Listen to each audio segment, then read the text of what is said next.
Zoho की पूरी कहानी बिना फंडिंग बिना आईपीओ के कैसे बनी 1 लाख करोड़ की सॉफ्टवेयर कंपनी। क्या आप यकीन करेंगे कि भारत की एक ऐसी सॉफ्टवेयर कंपनी भी है जिसने कभी वेंचर कैपिटल से पैसा नहीं लिया और कभी आईपीओ नहीं लाया और अरबों डॉलर की बाय आउट ऑफर ठुकरा दी, और फिर भी दुनिया के 150 प्लस देशों में लाखों बिजनेस उसके सॉफ्टवेयर सर्विसेज इस्तेमाल करते हैं। इस कंपनी का नाम है जोहो। आज हम इसके बारे में ब्रीफली जानेंगे कि कैसे एक साधारण से परिवार से आने वाले श्रीधर वेम्बू ने ऐसी कंपनी बनाई जो माइक्रोसॉफ्ट, गूगल और सेल्सफोर्स जैसी दिग्गज कंपनी को चुनौती देती है। और सबसे बड़ी बात यह है कि कहानी स्टार्टअप फंडिंग की नहीं बल्कि पेशेंस, प्रॉफिट और विजन की है। एक साधारण सी शुरुआत। साल 1968 तमिलनाडु के एक साधारण से परिवार में श्रीधर वेम्बू का जन्म हुआ। पढ़ाई में बेहद तेज होने के कारण उन्होंने आईआईटी मद्रास से इंजीनियरिंग के बाद यूएसए से इलेक्ट्रिकल इंजीनियरिंग में पीएचडी की। इसके बाद उन्होंने नौकरी शुरुआत की। उस समय अमेरिका में सॉफ्टवेयर इंडस्ट्री तेजी से बढ़ रही थी, लेकिन श्रीधर का सपना नौकरी करना नहीं बल्कि अपनी खुद की टेक्नोलॉजी कंपनी बनाना था। 1996 में श्रीधर वेम्बू और टोनी थॉमस ने अमेरिका में एक कंपनी की शुरुआत की। शुरुआत में कंपनी नेटवर्क मैनेजमेंट सॉफ्टवेयर बनाती थी। उस समय उसके पास कोई बड़ा इन्वेस्टर नहीं था, कोई वेंचर कैपिटल नहीं था, कोई करोड़ों की फंडिंग नहीं थी। उन्होंने अपने ग्राहक से आने वाली कमाई से ही कंपनी को बढ़ाया। यानी सन 2000 में .com बबल फूट गया और हजारों टेक कंपनीज बंद हो गई, इन्वेस्टर्स का पैसा डूब गया, लेकिन जोहो बच गई। क्यों? क्योंकि कंपनी फंडिंग के भरोसे नहीं चल रही थी, उसका बिजनेस प्रॉफिट पर आधारित था। यहीं से श्रीधर वेम्बू को समझ आया कि रेवेन्यू सबसे बड़ा इन्वेस्टर होता है। इसी सोच ने आने वाले वर्षों में जोहो की नींव मजबूत कर दी। 2009 में एडवेंटनेट का नाम बदलकर जोहो कॉरपोरेशन कर दिया गया। अब कंपनी ने क्लाउड सॉफ्टवेयर पर पूरा फोकस किया।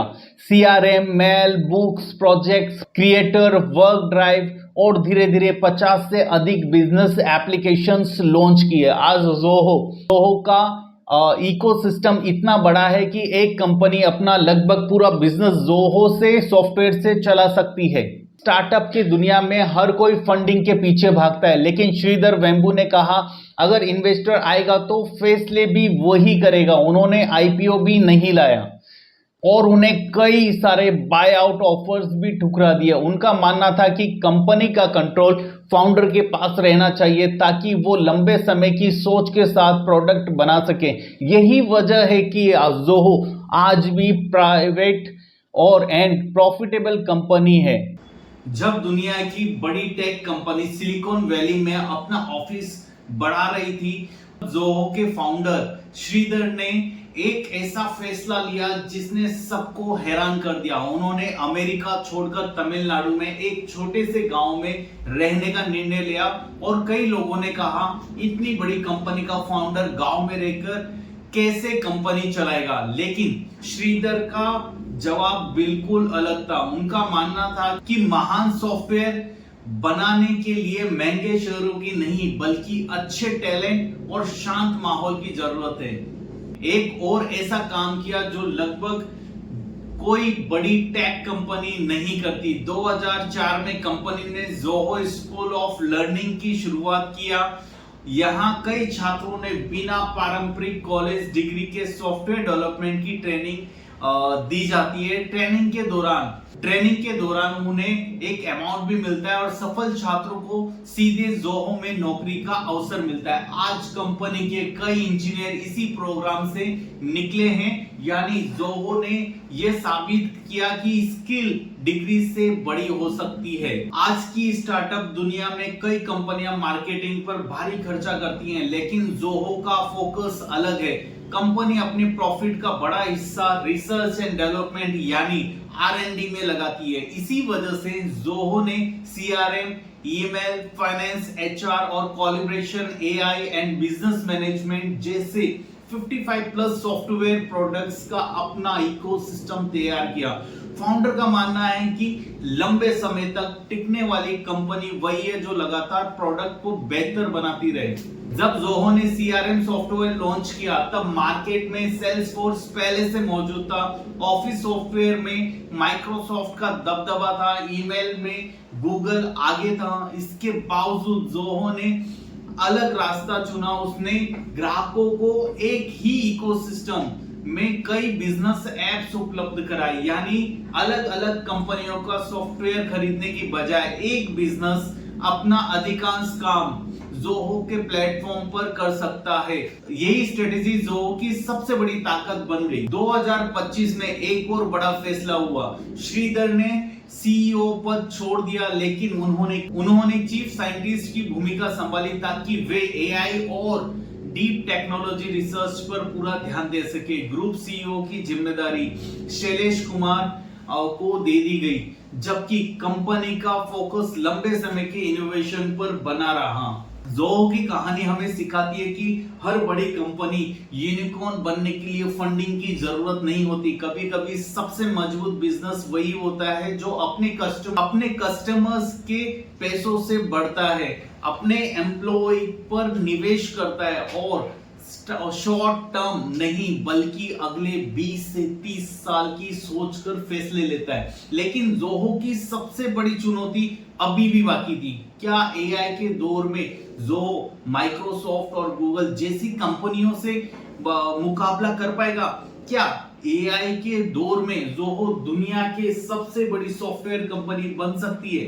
लेकिन अब सबसे बड़ा सवाल, जब पूरी दुनिया आर्टिफिशियल इंटेलिजेंस की तरफ बढ़ रही है, तब ज़ोहो का भविष्य क्या होगा? क्या ये भारतीय कंपनी माइक्रोसॉफ्ट, गूगल और सेल्सफोर्स जैसी दिग्गज कंपनी को चुनौती दे पाएगी? 2022 के बाद पूरी दुनिया में एआई की रफ्तार अचानक बढ़ गई।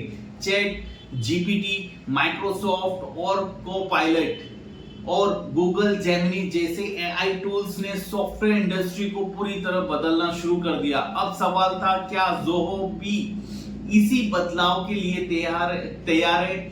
ज़ोहो ने जवाब दिया हाँ, लेकिन उसने बाकी कंपनियों से अलग रास्ता चुना। कंपनी ने एआई को अपनी मौजूदा बिजनेस सॉफ्टवेयर में जोड़ना शुरू किया ताकि ग्राहक अपने सीआरएम, ईएमएल और फाइनेंस, एचआर और दूसरे एप्स में सीधे एआई का उपयोग कर सके। ज़ोहो का फोकस सिर्फ एआई दिखाना नहीं, बल्कि उसे रोजमर्रा के बिजनेस कामों में उपयोगी बनाना है। आज कई एआई कंपनियों पर यूजर्स डेटा इस्तेमाल को लेकर सवाल उठते हैं, लेकिन ज़ोहो वर्षों से एक ही बात दोहराती आई है, कस्टमर्स डेटा कस्टमर्स का ही है। कंपनी का कहना है कि उसका बिजनेस मॉडल विज्ञापनों पे नहीं बल्कि ग्राहक की सदस्यता पर आधारित है, यानी का डेटा बेचकर कमाई करना नहीं बल्कि सॉफ्टवेयर सर्विस देकर कमाई करना है। यानी यही कारण है कि प्राइवेसी और डेटा प्रोटेक्शन ज़ोहो की पहचान बन गई। अब समझते हैं कि ज़ोहो पैसे कैसे कमाता है। इसका मुख्य मॉडल है सब्सक्रिप्शन। कोई कंपनी ज़ोहो सीआरएम या Zoho books, Zoho mail, Zoho projects या अन्य बिजनेस एप्स का उपयोग करती है और उसके बदले मासिक या वार्षिक शुल्क उसे पे करना होता है। यही लगातार आने वाली आय को स्थिर बनाती है। यही कारण है कि ज़ोहो को बार बार फंडिंग जुटाने की जरूरत नहीं पड़ती। कस्टमर्स बढ़े, रेवेन्यू बढ़ा और प्रॉफिट दुनिया की सबसे बड़ी बूटस्ट्रैप्ड कंपनी बन गई, सॉफ्टवेयर कंपनी में शामिल हो गई। श्रीधर का मानना है कि भारत की असली ताकत उसके छोटे शहर और गांव हैं। अगर वही अच्छा अवसर दिया जाए तो लाखों युवाओं को बड़े शहरों की ओर पलायन करना नहीं पड़ेगा। इसी सोच के साथ ज़ोहो ने टायर 2 और टायर 3 शहरों में अपने कई कार्यालय, ऑफिसेज स्टार्ट किए। ये सिर्फ बिजनेस स्ट्रेटेजी नहीं थी बल्कि भारत के लिए एक अलग डेवलपमेंट मॉडल भी था। अगर आप एंटरप्रेन्योर हैं या अपना स्टार्टअप शुरू करना चाहते हैं तो ज़ोहो की कहानी आपको 7 बड़े सबक सिखाती है। पहला सबक, हर स्टार्टअप को फंडिंग की जरूरत नहीं होती है। अगर आपका प्रोडक्ट अच्छा है तो कस्टमर ही सबसे बड़ा आपका इन्वेस्टर बन सकता है। प्रॉफिट भी ग्रोथ का रास्ता हो सकता है, सिर्फ वैल्यूएशन के पीछे भागना जरूरी नहीं। थर्ड, प्रोडक्ट सबसे महत्वपूर्ण होता है। मार्केटिंग कुछ समय तक ग्राहक ला सकती है, लेकिन लंबे समय तक प्रोडक्ट ही ग्राहक को रोकता है। फोर्थ, लॉन्ग टर्म सोच रखें। जल्दी अमीर बनने की बजाय मजबूत कंपनी बनाने पर ध्यान दें। 5, टैलेंट सिर्फ बड़े कॉलेज में नहीं मिलता, स्किल को पहचानना भी एक बड़ी कला है। इनोवेशन 6, इनोवेशन कभी मत रोकिए। टेक्नोलॉजी हर साल बदलती है, जो नहीं बदलेगा वो पीछे रह जाएगा। 7th इंपॉर्टेंट पॉइंट, बिजनेस का असली मकसद समस्या हल करना है। अगर आप लोगों की समस्या हल करते हैं तो पैसा अपने आप आने लगेगा।